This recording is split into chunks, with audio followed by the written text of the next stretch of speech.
You Dockerize your Spring Boot application, but what about database? That's where Docker Compose comes in. Let's check with a working demo. Let's understand. When your app needs database, we need two containers, one for your app and one for MySQL. Starting them separately, managing connection and making sure MySQL is ready before your app starts.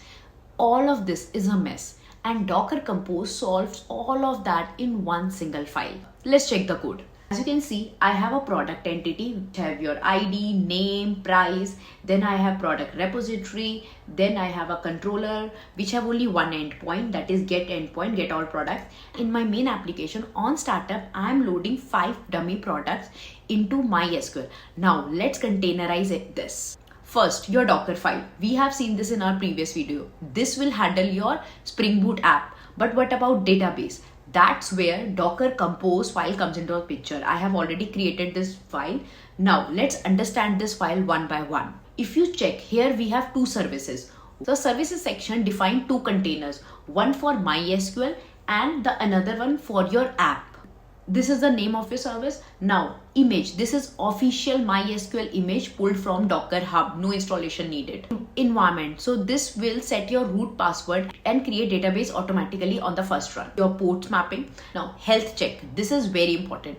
Docker Compose ensure that MySQL is ready to accept connection before starting your app. Now let's check the app service.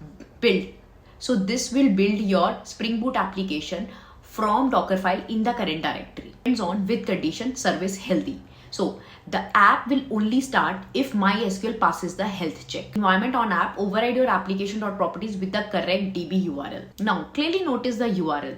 This is not your host name. This is your service name from Docker Compose. That is how containers talk to each other inside Docker. That's commonly asked question in interviews. Let's build the jar and start everything. Maven clean package. My build is success. Now the real magic comes in. One single command. MySQL starts, the health check passes, my Spring Boot application start and dummy data loaded automatically. That magic command is Docker Compose up. That's it. See, it has created my container, starting my MySQL. See, now my Spring Boot application is getting started. Inserted into the database as well. Dummy products loaded. Now it's time to check on Swagger. Ooh, all your 5 products loaded from your MySQL running inside the Docker. So this is all about Docker Compose. I hope you understood. Thanks. Follow for more.